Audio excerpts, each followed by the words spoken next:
पहला कुरिन्थियों 6 अध्याय 1 में लिखा है, क्या तुम में से किसी को यह याद है कि जब दूसरे के साथ झगड़ा हो तो फैसले के लिए अधर्मियों के पास जाएं और पवित्र लोगों के पास ना जाएं। समझ पा रहे हैं? पौलुस यह बात को लिख रहा है कि जब तुम्हारे बीच में झगड़े होते हैं तो करना क्या तुम लोगों को। अगर परिवार में या तुम्हारे अपने समाज में मसीहों में किसी के साथ किसी का झगड़ा होता है तो हमें फैसले के लिए किसके पास जाना चाहिए? धर्मियों के पास या अधर्मियों के पास। लेकिन तुम्हारे मुकदमे बाहर चलते हैं, तुम कहाँ रहते हो? अधर्मियों के बीच में जाते हो, तमाशा बनते हो। और तमाशा तुम्हारा क्या? परमेश्वर का तमाशा बनता है। अभी जिस विषय को लेकर के, क्योंकि मैं ये सोच रहा था, चूंकि बहुत ज्यादा ये बात फैल रही है, जो प्रभु के सेवक है पंजाब में, उनके साथ इस तरह की घटना घटी है कि उनको पूरे आजीवन कारावास की सजा सुना दी गई है। ठीक है ना? तो कोई बात नहीं है, तो डरने की जरूरत नहीं है। अगर उन्होंने गलती की है तो भी मैं ये कहना चाहूंगा आप लोगों से कि हम जो मसीह लोग हैं, हम प्रार्थना करें। हम प्रार्थना करें और उपवास रख के प्रार्थना करें। सबसे मेन बात है कि परमेश्वर पापियों के लिए आया। परमेश्वर ने पापियों से प्रेम किया है और फिर वो कह रहा है कि तेरे पाप चाहे लाल रंग ही के क्यों ना हो, हे इजराइली सुधर जाओ, हे इजराइली मान जाओ, अभी भी वक्त है, लौट आओ। परमेश्वर बोल रहा है। ठीक है ना? मैं ये नहीं कह रहा, चूंकि जब कोर्ट ने फैसला सुना दिया तो इसका मतलब कहीं ना कहीं सबूत उनके खिलाफ पाए गए, उनके खिलाफ पाएंगे तभी हुआ। मैं कोर्ट के खिलाफ बात नहीं कर रहा हूं, पर मैं एक मसीह होने के नाते, खुदा का दास होने के नाते ये कहना चाह रहा हूं कि उसी में बहुत सारे पास्टर्स लोग जो हैं वो क्रिश्चियन होने के बाद भी उन पर इल्जाम लगा रहे हैं, उनको कोर्ट में लेकर के जा रहे हैं। अब दूसरे लोग रील बना रहे हैं, देखो ये पास्टर ने क्या किया, प्रभु के दास ने क्या किया, एक औरत के साथ इसने व्यभिचार किया, 2018 में ऐसा हुआ था, अब आकर के उसको किए की सजा मिल गई है। अगर उसने किया है तो बाइबल जो मैंने आपको बताया, पहला कुरिन्थियों 5:11 में लिखा है कि पौलुस कहता है, पर मैं तुमसे कहता हूं कि जो भाई कहला करके वह विचार करे, उसके साथ खाना भी नहीं खाना। समझ पा रहे हैं? संगति कर, उसके साथ कोई संगति नहीं करनी है, क्योंकि जो भाई कहलाकर, जो बहन कह करके वह विचार कर रहा। अब अगर ये पादरी है, आप कलीसिया हैं और मैं आत्मिक पिता हूं, मैं आपका भाई हूं, ठीक है ना? अब कोई लड़की चर्च के अंदर है और मैं यदि उससे अफेयर करता हूं, मैं उसकी बेटी है, वो मेरी बहन है, वो मेरी, यदि मैं ऐसा कर रहा हूं तो उसके विषय में यहाँ पहला कुरिन्थियों 5:11 में लिखा हुआ पौलुस लिख रहा है कि पर मैं तुमसे कहना चाहता हूं, जो भाई कहला करके वह विचार करे, उसके साथ संगति मत करना। यहां लिख दिया, परमेश्वर ने लिखवा दिया, तो हमको बिल्कुल भी नहीं करना। पाप है, वह विचार तो पहले से ही पाप है, और जो बहन कह करके वह विचार करे वो तो और भी खतरनाक हो जाएगा, तब उसकी सजा परमेश्वर को दे देगा। लेकिन जो लूका 15:7 में हमने पढ़ा, लिखा है कि हाँ इसीलिए लिखा है कि पर हाँ ऐसे ही एक पापी जो मन फिराता है, उसके विषय में क्या लिखा है कि स्वर्ग में आनंद मनाया जाता है ना? तो यीशु मसीह ने कहा कि वो अपनी 99 भेड़ों को लेकर के जंगल में गया और एक भेड़ खाई की तरफ लुढ़कने लगी या झाड़ियों में फंस गई, तो 99 भेड़ों को वो छोड़ देता है, तुम रुको यही, और वो एक भेड़ को ढूंढने चला जाता है। ये मेरा प्रभु आपका प्रभु है। और यदि उस खुदा की खादिम ने गलती की है और वो तौबा करेगा तो परमेश्वर माफ कर देगा, परमेश्वर माफ करता है। एक गलती जो सिद्ध हुई थी, दाऊद ने की थी, उरिया की पत्नी के साथ, अपनी प्रजा की एक स्त्री के साथ उसने बुला करके दुष्कर्म किया था, और दुष्कर्म करने से फिर उसको रखना चाहता था, उसके पति को भी मरवा दिया था। तो उसने बहुत दुख उठाया दाऊद ने, पर फिर भी क्या परमेश्वर से माफ नहीं किया था? हाँ किया था। जब तौबा करते, सच्चे मन से तौबा करते कि शैतान मुझ पर हावी हो गया था, मैं मूर्खता कर गया था, मैंने गलती कर दी थी। क्यों ऐसा हुआ था? क्योंकि दाऊद को उस रात लड़ाई करने जंग पे जाना था, वो जंग पे ना जा करके कहां गया? छत पर टहल रहा था। कहीं ना कहीं यही होता है कि यार मेरे जीवन से ऐसी गलती हो गई है, उस खुदा की खादिम से हो गया, कहीं ना कहीं कुछ दिक्कत आई होगी, या तो ये इम्तिहान है, जबकि ऐसा इम्तिहान तो नहीं होता। अगर है तो कोई बात नहीं है, पर फिर मैं ये कहूंगा कि यूसुफ जेल में गए थे, यूसुफ जेल में गया था, ईमानदार था, उसके भाइयों ने उसको बेच दिया गया। जिस घर में रहता उस औरत ने इल्जाम लगाया और वहां से वो सीधा कहां पहुंचा था? जेल में पहुंचा था। अब मैं ये नहीं कह रहा हूं कि ये खुदा का खातिम यूसुफ की तरह है, पर मैं ये कह रहा हूं कि अगर ये ईमानदार तो खुदावन अगला स्टेप क्या होगा? जब वो जेल में गया तो जेल में वो रहने लगा और जेल से अगला कदम क्या था? हालेलुया। जेल से अगला कदम वो आशीष का कदम था कि दूसरे देश में ले जाकर उसको प्रधानमंत्री बना दिया।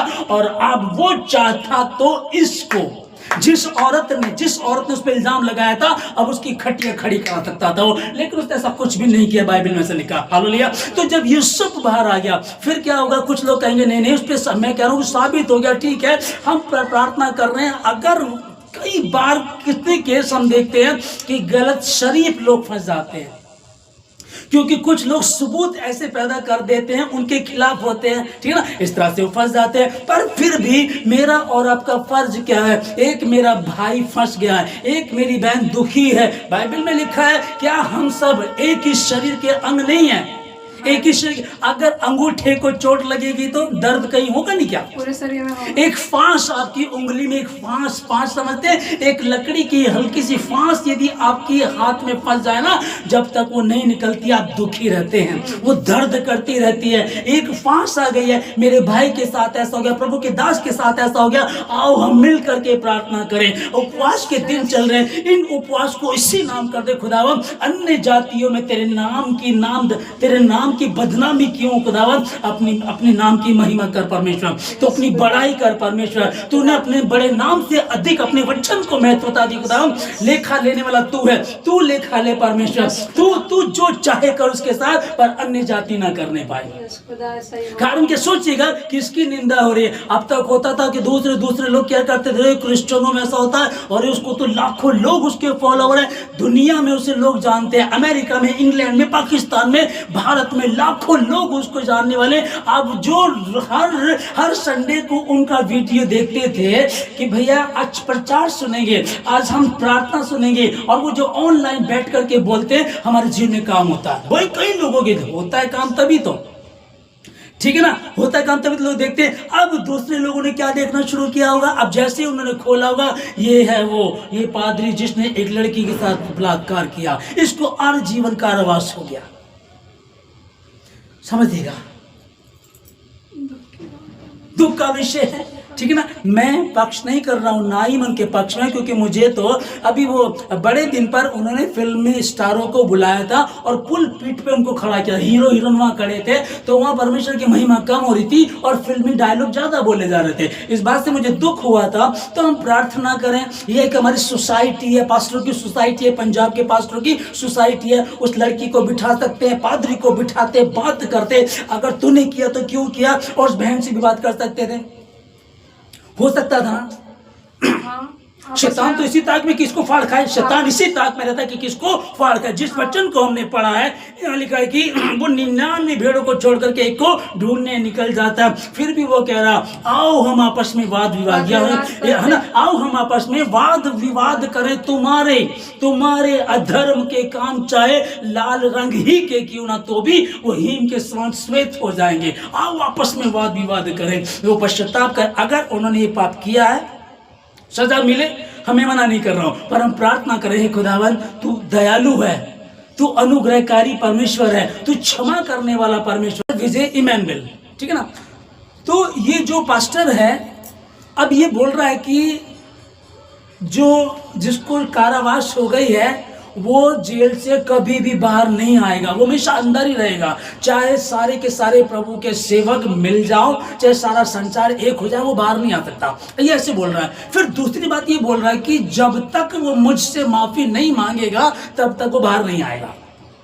अब इसको समझिएगा, वो कह रहा है कि जब तक मुझसे माफी नहीं मांगेगा, माफी काहे की मंगवाना चाहता है ये समझ में नहीं आ रहा। वो कह रहा है कि वो आए, जिसको सजा हुई वो आए, आकर के कहे कि पादरी विजय इमैनुअल परमेश्वर का अभिषिक्त दास है। अरे आप अभिषिक्त दास हैं, आप दुनिया का सर्टिफिकेट क्यों लेना चाहते हो, दुनिया की बातें क्यों कर रहे हो, आप अभिषिक्त हैं। बाइबल क्या कहती है कि यीशु मसीह ने बपतिस्मा लिया, आकाश खुला, आकाशवाणी हुई, ये मेरा प्रिय पुत्र है। जब परमेश्वर तेरे लिए ऐलान करना चाहेगा कोई रोक नहीं सकता, और तू अपने मुंह से बोल रहा है कि उसे कारा जेल से कोई नहीं निकाल सकता, वो जेल से तब तक बाहर नहीं आएगा जब तक वो मुझसे माफी नहीं मांगेगा। तो इसका मतलब तो कुछ आपसी दुश्मनी है। और तू क्या परमेश्वर से भी बड़ा हो गया?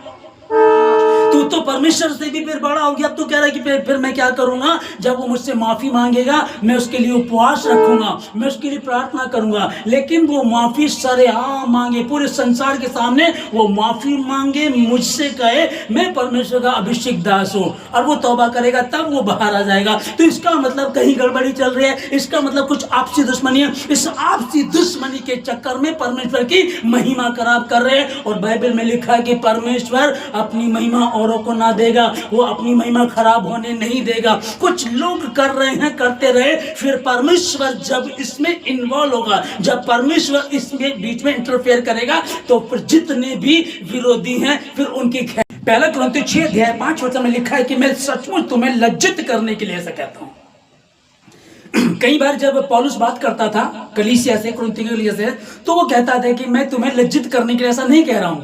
वो बार बार ऐसे बोलता था, मैं तुम्हें लज्जित करने के लिए ऐसे नहीं कह रहा हूं। पर यहाँ पहला कुरिन्थियों 6 में यह लिखा है 6:5 में कहता है कि मैं तुम्हें लज्जित करने के लिए यह कहता हूं कि क्या सचमुच तुम्हें एक भी बुद्धिमान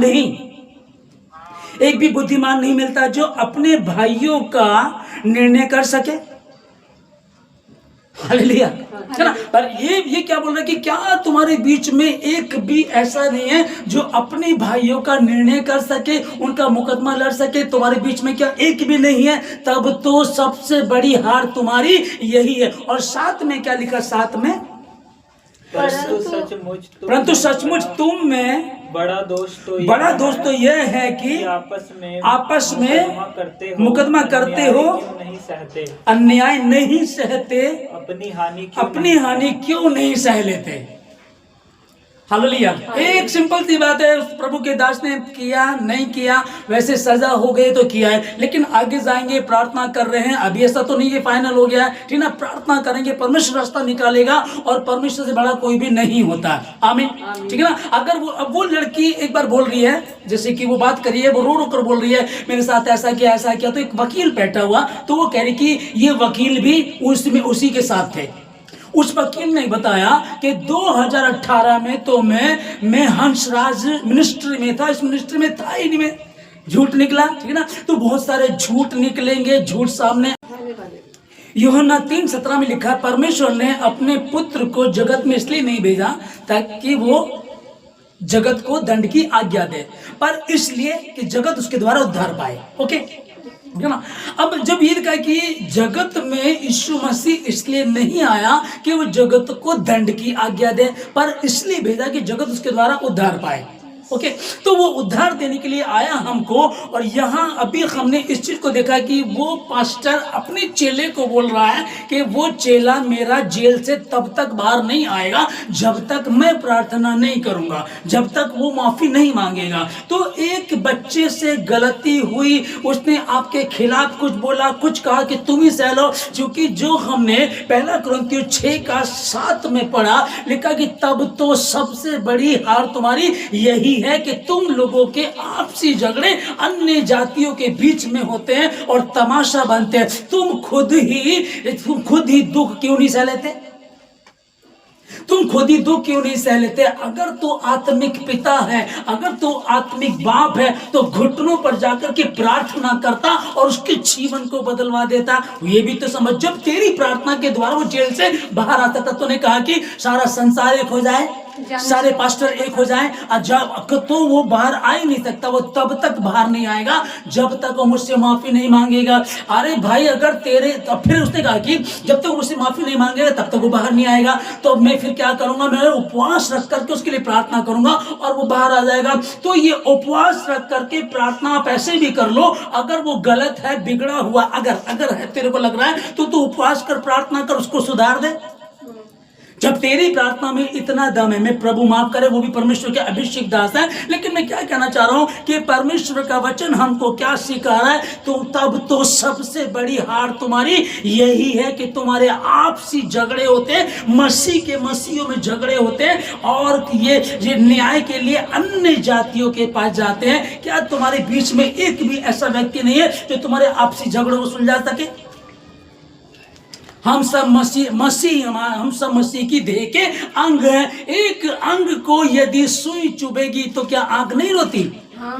चोट तो हाथ पे लगी है ना, दर्द तो घुटने पर हो रहा है ना, लेकिन आंख क्यों रोती है? हाँ, पूरी बॉडी एक है, हम सब मसीह के अंग हैं। एक गलती करता तो सबको दुख उठाना पड़ता। अब ये जो लोग पीछे, अन्य जाति तो चलो बाद में पीछे पड़े, पहले तो अपने ही लोग पीछे पड़े हो इसमें भाइयों को। हाँ, यहाँ 1 कुरिन्थियों 6:8 में लिखा है, परंतु तुम तो स्वयं अन्याय करते और हानि पहुंचाते हो, और वह भी भाइयों को। तो तुम अन्याय क्यों नहीं सह लेते? तुम ही क्यों नहीं सह लेते? और जब तुमको पता कि मेरा खुदा बाप मेरा उपवास रखने से, मेरी प्रार्थना करने से उसको जेल से बाहर निकाल देगा, और बाकी तुम चाहे जितनी भी कोशिश कर लो नहीं आएगा, तो ये कोशिश आप ऐसे क्यों नहीं करते हो? हे परमेश्वर, मैं प्रार्थना करता हूं, वो मेरा स्पिरिचुअल सन भी है। पास्टर विजय इमानुएल बोल रहे हैं कि वो मेरा चेला है, ठीक है, वो तुम्हें बाप नहीं मान रहा, तुम तो मानो। कई बार बच्चे माता पिता को छोड़ के नहीं चले जाते, तो माता पिता क्या करते हैं? उनको त्याग देते हैं, सुपारी देते हैं, मरवा देते हैं उनको। उड़ाऊ पुत्र की कहानी यीशु मसीह ने कही थी, उड़ाऊ पुत्र अपने हिस्से की संपत्ति लेकर के चला गया था, ऐसे ही दोष लगा करके गया होगा, है तो बड़े कहीं के आए, तुम तो अनपढ़ हो, गवार हो, तुम्हें क्या पता, हम नई जनरेशन है, हमें सब कुछ पता है, मेरे हिस्से की संपत्ति लेकर के चला गया, सब कुछ खत्म हो गया, लौट करके आया, लिखा है कि पिता ने उसे पूरी सब कुछ, वो कह रहा है, पिताजी मैं आपका पुत्र कहलाने के योग्य नहीं रहा, मैंने आपकी विरोध में स्वर्ग के परमेश्वर की दृष्टि में पाप किया है। और पिता ने कहा, चुप हो जा। अगर बाप वाली श्रेणी निभानी है, पास्टर विजय इमानुएल जो उस खुदा के खादिम के पास्टर हैं, उनसे बात करें, प्रार्थना कर, हे परमेश्वर मैं प्रार्थना करता हूं अपने बच्चे के लिए, और ऐसा करके दुनिया के लिए मिसाल बन जाएगा, मसीहों के लिए मिसाल बन जाएगा, और ऐसा करके इसको आशीष मिलेगी। और जब ऐसा बोल रहा है कि जब तक पास्टर भजिंदर मुझसे माफी नहीं मांगेगा तब तक वो जेल से बाहर नहीं आएगा, तो ये तो दुश्मनी हो गई। कहां है मसीहत? यीशु मसीह ने कहा, यदि कोई तेरे एक गाल पे मारे दूसरा उसकी और फेर दे। है, तुमने सुना आंख के बदले आंख, नाक के बदले नाक, दांत के बदले दांत, पर मैं तुमसे कहता हूं, अपने बैरियों के लिए प्रार्थना करो, अपने सताने वालों को माफ करो। है, यदि तेरा बैरी भूखा हो तो खाना खिला, यदि प्यासा हो तो उसको पानी पिला। यीशु मसीह ने ये सिद्धांत गए, और ये इतने कह रहे कि हमारे हजारों चर्च हमारे हैं, हमारी मिनिस्ट्री बहुत बड़ी है, बहुत बड़ी मिनिस्ट्री जमीन पे हो सकती है पर आसमान पे तुम्हारा नाम नहीं हो सकता। कारण यीशु मसीह ने कहा, इससे आनंदित मत होना कि दुष्ट आत्माएं तुम्हारे वश में हैं। तुम कहते हो फायर करते हो, दुष्ट आत्मा चली जाती है, तुम जाते हो यीशु मसीह के नाम में दुष्ट आत्मा को डांटते हो, वो भाग जाती है। ये बहुत कॉमन सी बात है, पर इससे आनंदित होना, क्या तुम्हारे नाम स्वर्ग की पुस्तक में लिखे हुए? चेले बड़े आनंदित थे, आए प्रभु तेरे नाम से दुष्ट आत्मा भी हमारे वश में है। हाँ, इससे आनंदित मत होना, ये बहुत बड़ी चीज नहीं है, इससे आनंदित मत होना, पर इससे आनंदित हो, विचार करो क्या स्वर्ग में मेरा नाम लिखा हुआ है, मेरी इतनी मिनिस्ट्री है, मेरा इतना है। आपसी हो सकता है कि पास्टर भजिंदर ने इनके लिए कुछ गलत किया हो, ये कह रहे कि उसने मारा, हमको धमकी दी, हो सकता है किया है, पर तो बाप है। मैं फिर क्या कह रहा हूं, ना तो मैं पास्टर विजय इमानुएल को गलत कह रहा हूं और ना ही मैं पास्टर बजिंदर को अच्छा कह रहा हूं। मैं तो अपने परमेश्वर की महिमा के लिए खड़ा हुआ हूं और मेरे परमेश्वर ने मुझे बताया। मैंने आपको पहले क्या कहा, पहला कुरिन्थियों 5:11 में पौलुस कह रहा है कि मैं तुमसे कहता हूं, जो भाई कहला करके वह विचार करे, उसके साथ खाना भी मत खाना, उसके साथ संगति भी मत करना। तो ये तो स्पष्ट कर दिया, मैं इससे बाहर जा ही नहीं सकता, और अगर जा रहा हूं तो मेरा कुछ लालच है। हालेलुया, है ना। तो परमेश्वर स्पष्ट कर दिया, और कह रहा है कि 99 भेड़ों को छोड़ करके एक को ढूंढने निकलता है वो, और उसको लेकर के आता है। दाऊद उसके मन का था। जब दाऊद ने पाप किया तो परमेश्वर को बहुत दुख हुआ। परमेश्वर ने कहा, परमेश्वर ने जिस खादिम को भेजा था उसने कहा, ये तूने उरिया की पत्नी के साथ जो वह विचार किया, ऐसी गलती करके तूने और परमेश्वर के विरोधियों को मौका दे दिया। परमेश्वर के विरोधियों को, शैतान को मौका दे दिया ताकि वो उसकी हंसी उड़ाए। यीशु मसीह का था ये हालेलुया करते थे, कर रहे हैं लोग, कर रहे हैं, है ना। तो ये सिखाया मुझे और आपको मेरे प्रभु ने नहीं। परमेश्वर ने कहा कि सह लो।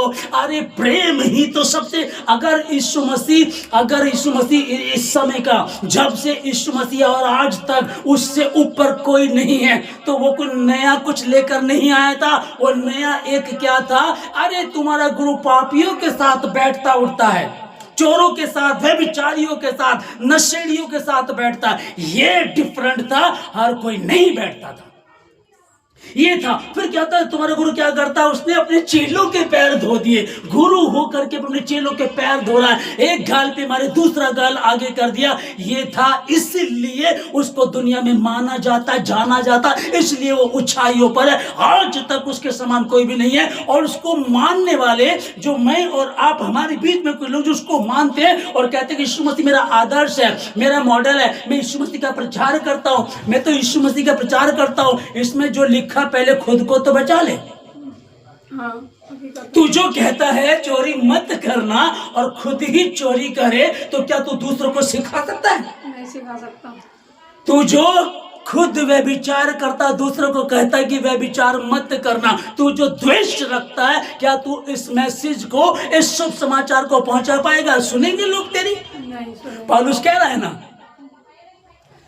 वो कह रहे हैं कि अगर वो मेरे सामने झुकेगा, अगर वो तौबा करेगा, तो मैं उपवास रखूंगा, प्रार्थना करूंगा, तब पास्टर बजिंदर बाहर आ जाएंगे। पास्टर बजिंदर को खुदा बाहर ले आएगा।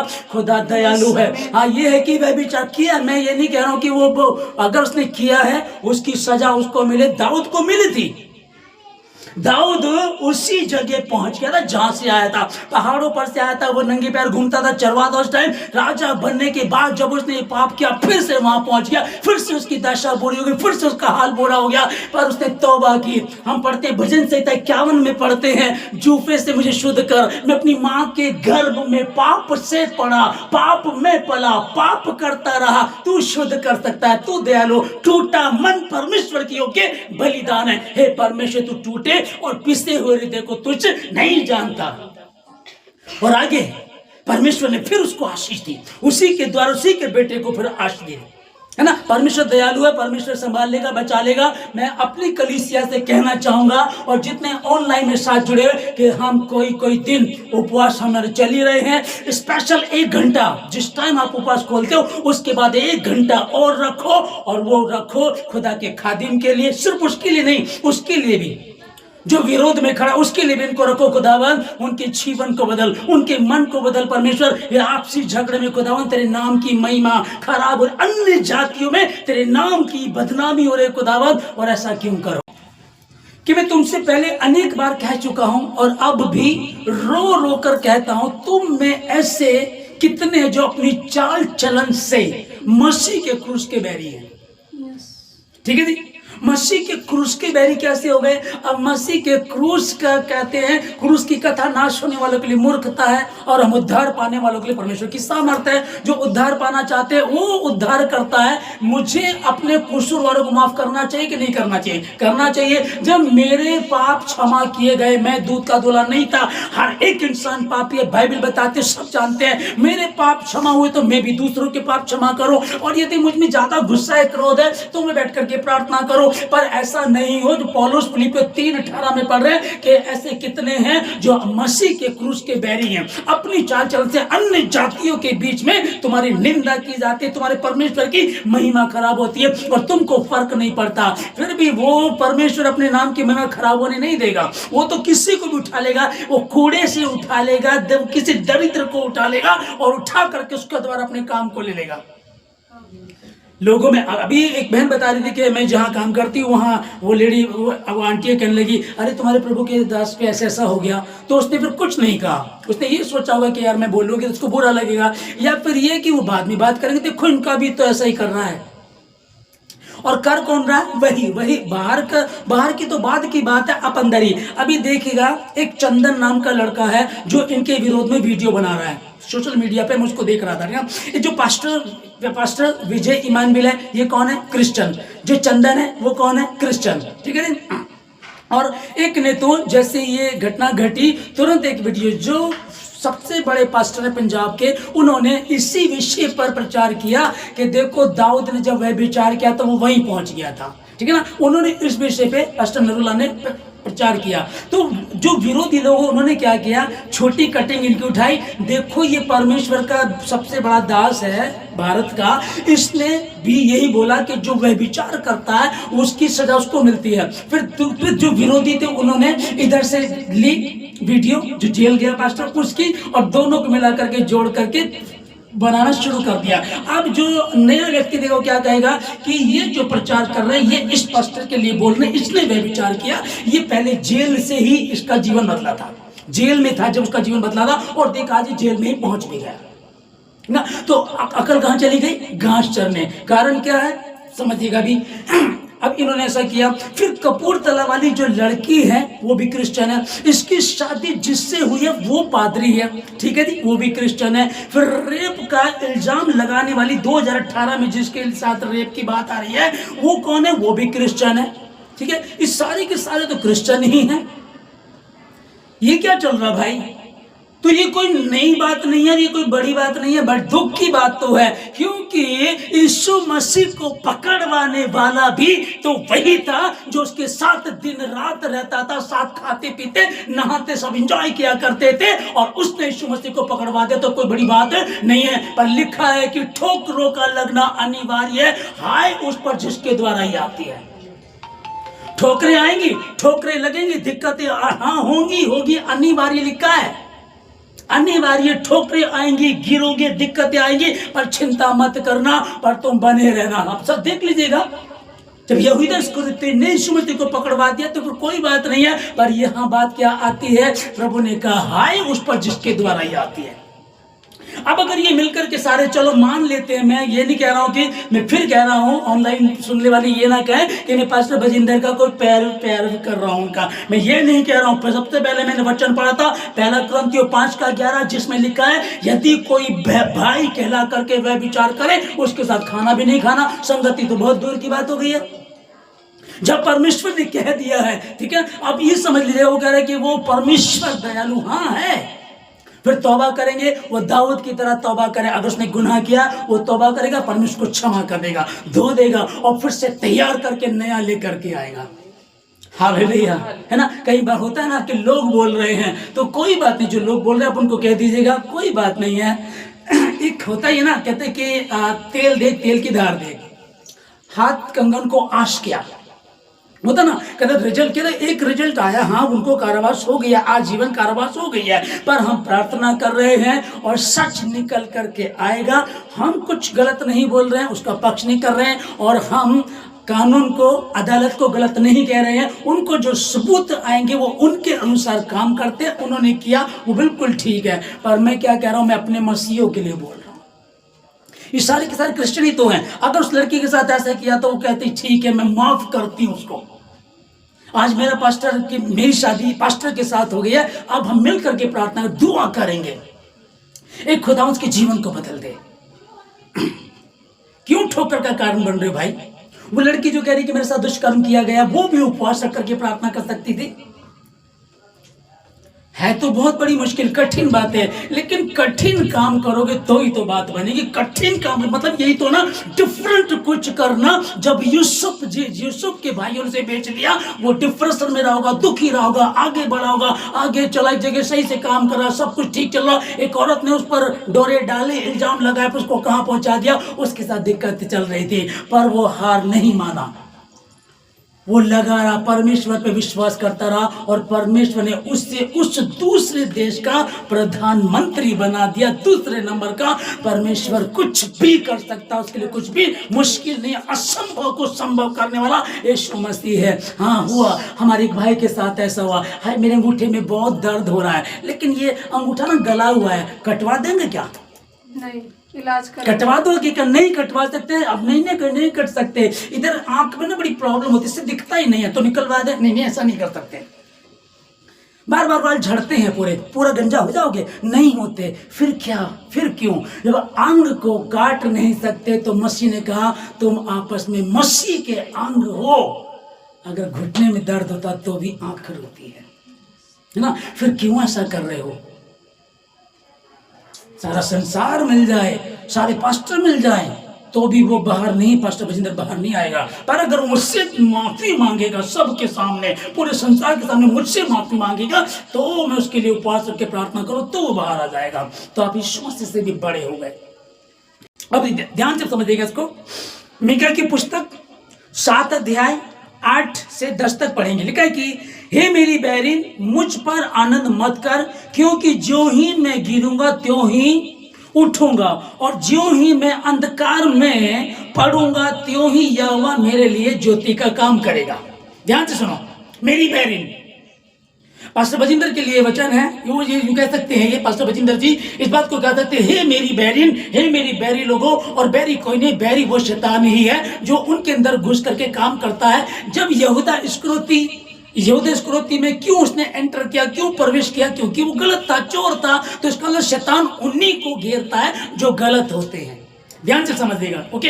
यदि कोई, अब जब कई दुष्ट आत्मा होती है किसी के अंदर, तो हम एनकाउंटर करते हैं, हम जब प्रार्थना करते हैं, यीशु का नाम लेते हैं, यीशु मसीह के पवित्र लहू की जाए, यीशु मसीह के पाक पवित्र लहू की जाए, यीशु मसीह के नाम से निकल जाए, तो दुष्ट आत्मा कहती है इस नाम को मत लो, इस नाम को मत लो, चुप हो जाओ, क्योंकि उसको आग लगती यीशु मसीह के नाम से, ओके। अब कोई भी क्यों ना हो, चाहे वो मसीह के हैं चाहे गैर मसीह के हैं, अगर उनको आग लग रही है तो उनके अंदर शैतान एंटर कर चुका है। ये वचन बता रहा, मैं नहीं बोल रहा हूं, मैं किसी के लिए गलत नहीं बोल रहा हूं। चिढ़ किसको होती है? शैतान को। यीशु मसीह के नाम से किसको चिढ़ होती है? शैतान को चिढ़ होती है। यदि किसी को दिक्कत हो रही तो उनके अंदर शैतान है, इसलिए वो गड़बड़ कर रहे हैं। अब यहाँ जो मीका की पुस्तक 7 का 8 हमने पढ़ा, इसमें लिखा कि हे मेरी बैरिन, मुझ पर आनंद मत कर। और 8 में देखिए क्या लिखा है, मैंने यहोवा के विरुद्ध पाप किया है। पास्टर बजिंदर बोल सकते हैं अगर किया है, और मैं उनकी नहीं कह रहा हूं, आप बोले, मैं जिसने भी किया है बोले। लिखा है कि मैंने यहोवा के विरुद्ध पाप किया है, इस कारण मैं उस समय तक उसके क्रोध को सहता रहूंगा जब तक कि वह मेरा मुकदमा लड़कर मेरा न्याय ना चुकाएगा। उस समय वह मुझे उजियाले में निकाल ले आएगा और मैं उसका धार्मिकता देखूंगा। हालेलुया। उस समय मैं उसका धर्म देखूंगा, उसकी धार्मिकता को देखूंगा। जब, क्योंकि मैंने पाप किया है, इसलिए जब तक वो मेरा मुकदमा लड़कर के, मुकदमा कौन लड़ेगा? यहाँ के वकील हार सकते हैं, यहाँ के लोग हार सकते हैं, शायद हम कुछ ना कर पाए, पर जब हम प्रार्थना करेंगे तो परमेश्वर सुनेगा और वो अपने स्वर्गदूतों को भेजेगा और पानी हिलाया जाएगा, और पानी में जो किसी भी रोग से बीमार होगा वो चंगा हो जाएगा, क्योंकि यहोवा भेजता है। स्वर्गदूत के हिलाने से नहीं हो रहा है, यहोवा ने भेजा, इसलिए वो चंगा हो जाता। जब वो मेरे मुकदमे को लड़ेगा, उस समय वो मुझे उजियाले में निकाल ले आएगा, जेल से बाहर ले आएगा, तब मैं उसकी धार्मिकता को देखूंगा। आमीन। अब दुष्ट के लिए सुनो, मीका 7 का 10 में लिखा है कि तब मेरी बैरिन जो मुझसे कहती है कि तेरा परमेश्वर यहोवा कहाँ रहा, वह भी उसे देखेगी और लज्जा से मुंह ढांपेगी। मैं अपनी आंखों से उसे देखूंगा, तब वह सड़कों की कीच के समान लताड़ी हुई होगी। सड़कों की कीचड़ के समान लताड़ी हुई होगी, जो कहती है, तब मेरी बैरी जो कहती है, कहाँ है तेरा परमेश्वर, कहाँ क्या तेरा यहोवा, जिसके लिए तू दिन रात एक करता है, जिसके लिए तू काम कर रहा, भाग तोड़ करता, सब कुछ तूने छोड़ दिया और सिर्फ प्रभु के पीछे लगा हुआ है। वो कहती है, कहाँ गया तेरा परमेश्वर। अब बड़ा हालेलुया लोग डाल रहे हैं, हालेलुया करने वाला है ना, यीशु यीशु करने वाला। तो कोई बात नहीं, मैं फिर कह रहा हूं, मैं उसका पक्ष नहीं कर रहा हूं।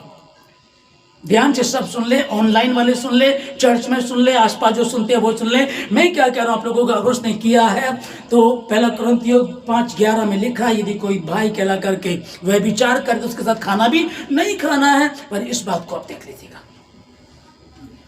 Hallelujah hallelujah. अभी समझिएगा कि पास्टर अपने चेले के लिए बोल रहा है कि जब तक मैं प्रार्थना नहीं करूंगा बाहर नहीं आएगा, ठीक है ना।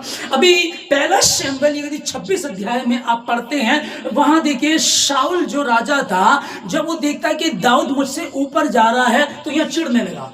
इनका आपस में क्या है, गुरु चेलों का, इनका मुझे नहीं पता क्या है, लेकिन कुछ तो गड़बड़ है, कुछ द्वेष है, कुछ तो गड़बड़ है आपस में, जो वो कह रहा है कि तभी बाहर आएगा। एक बार की मैं आपको पहले बताता हूँ, एक मिनट रुकिएगा। एक विश्वासी थे, तो वो सुशीला बहन थी उधर जब पुरानी मंडी से, तो उनके बेटे को किसी ने कुछ करा दिया, वो बड़ा बीमार था बहुत ज्यादा। तो वो प्रभु में आती, थोड़ा बहुत आती, लेकिन उसका लड़का बहुत चिढ़ता था कि मम्मी आप उधर मसीह के सत्संग में जाते हो, बहुत चिढ़ता था वो। जब वो बीमार हुआ तो हम ऐसे देखने गए, तो उसने, उस बहन ने कहा कि देखो भैया, मैं प्रभु में आ जाऊंगी, मेरा पूरा परिवार आ जाएगा अगर मेरा बच्चा ठीक हो जाए। मैं कहा ठीक है, कोई नहीं, परमेश्वर कुछ भी कर सकता है, ओके। फिर उसने मुझे बताया कि जहां मेरा बच्चा जिस कारखाने में काम करता है, उसकी जो मेन जो बॉस है वो आया था। उसने ये कहा कि अगर ये हमारे यहाँ काम करेगा तो ये ठीक हो जाएगा, और अगर कहीं और करेगा तो ठीक नहीं होगा। तो इसका मतलब उसे कुछ टोना टोटका कराया है।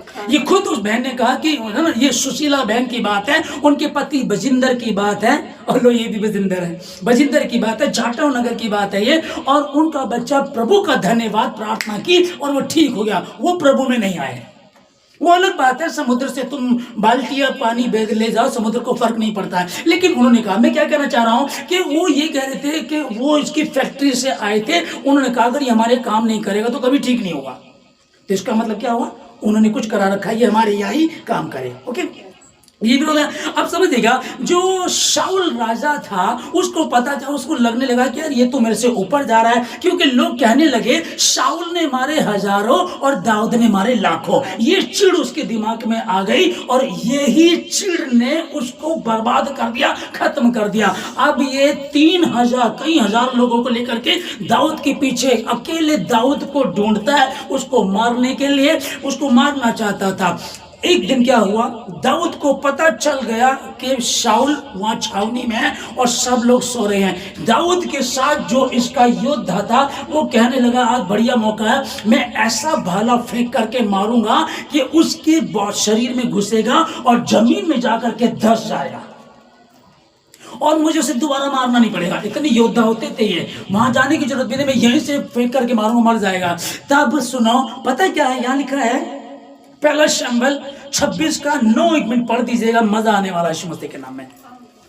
क्या कहा, नहीं, परमेश्वर के अभिषिक्त दास पर हाथ उठा करके कौन ठहर सकता, कौन जीवित रह सकता, नहीं रखता। वो परमेश्वर का अभिषिक्त है, परमेश्वर उसको मारे, परमेश्वर उसको जीवित रखे, परमेश्वर के हाथ में छोड़ देते हैं। हालेलुया, है ना। तुम सत्य को जानोगे, सत्य तुमको स्वतंत्र करेगा। हम जब विरोध करते एक दूसरे का तो गलत करते हैं। प्रभु ने कहा कि परमेश्वर के वो 100 भेड़ लेकर के चलता है, एक भेड़ उसकी फंस जाती है, 99 भेड़ों को छोड़ करके उनको ढूंढने निकल जाता है। ठोकरों का लगना अनिवार्य, लेकिन हाय, परंतु हाय उस पर जिसके द्वारा ये लगती हैं।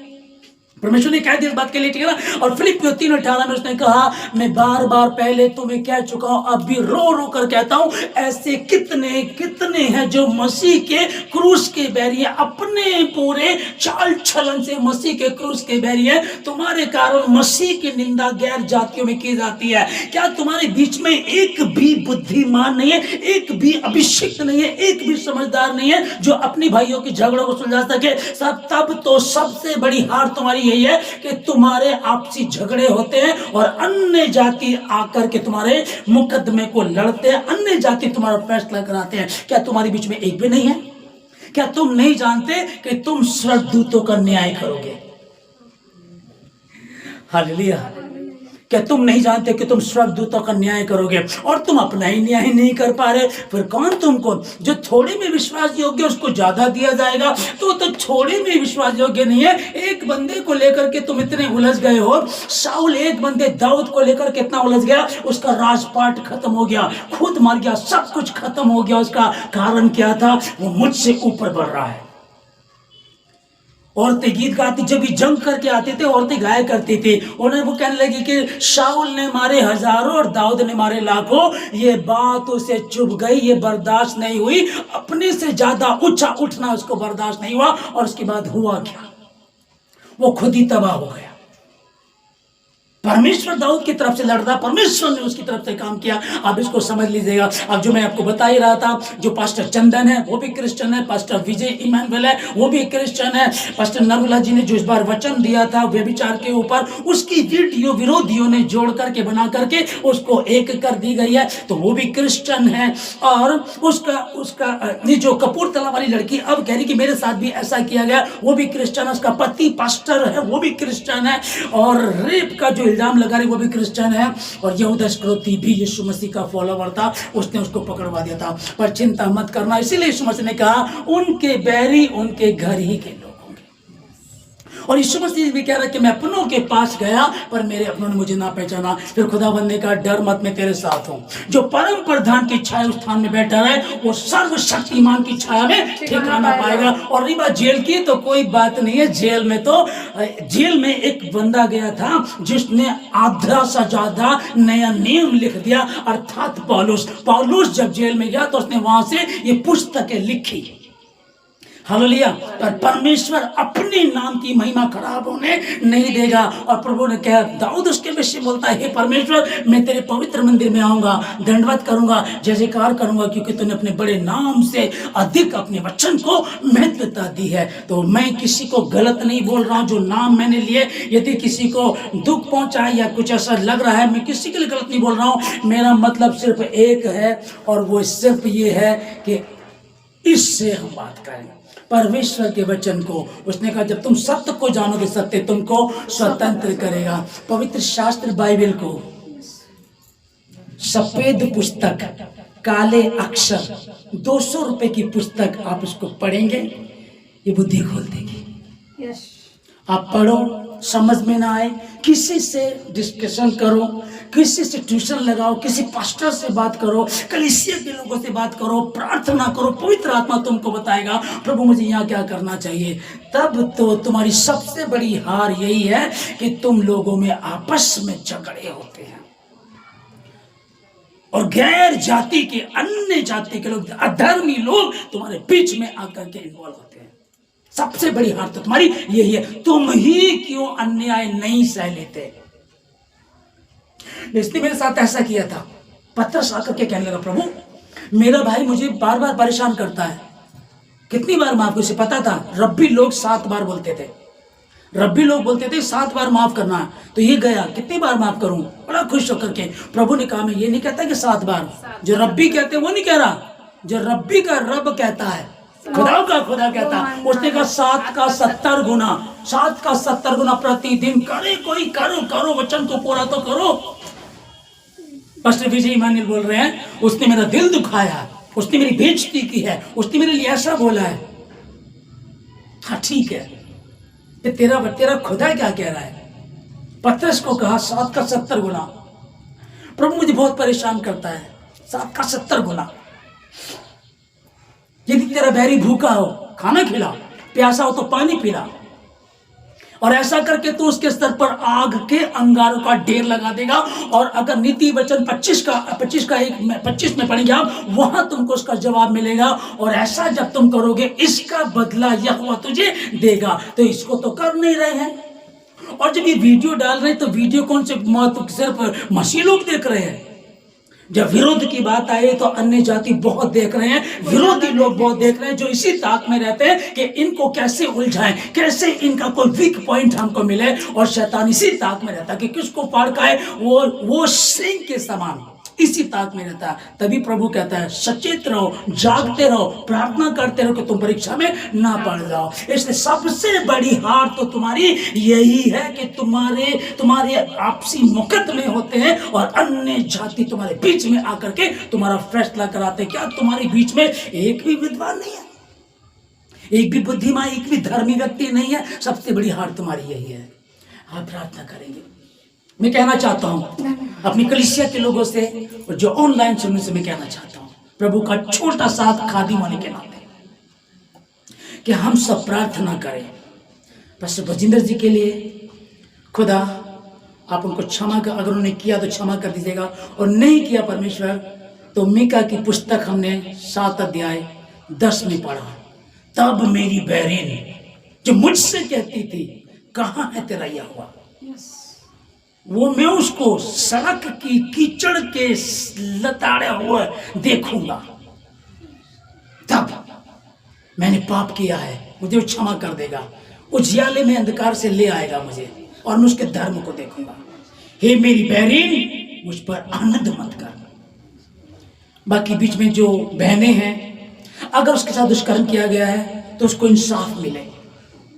और जो एक बहन बोल रही है कपूरथला वाली, उसके लिए प्रार्थना करते प्रभु राजा, उस बहन को भी इंसाफ मिले खुदावन। और ये सब जो मसीह के लोग हैं, वो बहन कपूरथला वाली जिसके साथ रेप हुआ, जो कह रही है, वो पास्टर इमानुएल जी, विजय इमानुएल जी, और वो चंदन भाई, तो और भी जो इसमें हैं, अगर वो ऐसा बोल रहे परमेश्वर, मैं प्रार्थना खुदावन कृपा खुदावन, वो इस वचन को विचार करें, इसको फॉलो करके अपने शत्रुओं के लिए प्रार्थना करें। जबकि शत्रु ने लेकिन अगर लग रहा है तो प्रार्थना करें, माफ कर दें, प्रार्थना करें उसके लिए। जब वो निकल करके आए तो घायल हो जाए। यीशु मसीह के नाम में हम प्रार्थना करें। यीशु मसीह के नाम में प्रार्थना करता हूं खुदावन, उन सबों के लिए परमेश्वर जो इस केस में कुछ विरोध में है और जो जेल में परमेश्वर, प्रभु के दास उनके लिए प्रार्थना, सबों के लिए खुदावन इन सबों को सद्बुद्धि प्रदान करें, इनका मन बदले प्रभु जी। ये परमेश्वर विचार करें कि हमारी आपसी लड़ाई में या कुछ भी, इससे परमेश्वर की महिमा खराब हो रही है। शैतान बड़े अच्छे अच्छे कमेंट कर रहे हैं अपने हिसाब से, यीशु यीशु कहने वाला, हालेलुया कहने वाला। खुदावन अब परमेश्वर तेरा दास जब वापिस आए, डबल अभिषेक के साथ, डबल सामर्थ के साथ परमेश्वर, और तेरा वचन पूरा हो खुदावन। और हम सब विचार करें कि दुष्ट आत्मा निकल जाती है, प्रभु ने कहा मेरे नाम से निकल जाती है, बीमारी मेरे नाम से चली जाती है, पर क्या जीवन की पुस्तक में तुम्हारे नाम लिखे हैं? विचार करें। मैं प्रार्थना करता हूँ भवन में जितने लोग हैं, जितने ऑनलाइन सुन रहे हैं, आप सबों को परमेश्वर आशीष दे, हर बुराई से प्रभु इनको बचाएं, किसी परीक्षा में पढ़ने ना दे खुदावन। जितने इस समय ऑनलाइन सुन रहे हैं, उनको बुद्धि ज्ञान दे, समझ दे, अपनी योजना को इनके जीवन से पूरा करें। तेरे नाम की महिमा, तेरे वचन को आदर मिले। मैं प्रार्थना करता हूं परमेश्वर, जो कई लोग प्रभु जी मसीह लोगों से बात कर रहे हैं, अरे तुम्हारे पास्टर के साथ ऐसा हो गया, तो आज परमेश्वर इन्होंने सीखा है और अच्छे से समझेंगे। परमेश्वर इनको बुद्धि दे, समझ दे परमेश्वर कि कोई बात नहीं, अगर वो गलत है तो भुगतेगा और तौबा करेगा तो भी परमेश्वर माफ कर देता है, और अगर गलत नहीं है तो बाइज्जत बरी होगा और दुनिया देखेगी, दुनिया देखेगी, फिर परमेश्वर उसको इस्तेमाल करेगा। और जितनी आत्माएं अब तक उसके द्वारा बची है, इससे कई आत्माएं अब बचनी शुरू होंगी, हर दिन बचनी शुरू होंगी के नाम में। परमेश्वर ऐसा अपने नाम की महिमा के लिए करेगा, अपने नाम की महिमा के लिए करेगा। जितने सुन रहे हैं, आप सब उपवास में 1 घंटा ज्यादा बढ़ा दीजिएगा और प्रार्थना कीजिएगा। पास्टर बजिंदर जी के लिए, इमानुएल जी के लिए, विजय इमानुएल पास्टर जी के लिए, चंदन के लिए, उस बहन के लिए, उन लोग जितने भी इस केस में इन्वॉल्व हैं, उन सबों के लिए प्रार्थना करें। खुदावंद आप संभालें, धन्यवाद प्रभु राजा, अपनी प्रार्थना को सुना मैं धन्यवाद देता हूँ। धन्यवाद के साथ सारी आदर में आपको देखी प्रार्थना यीशु मसीह के नाम से मांगते हैं। आमीन।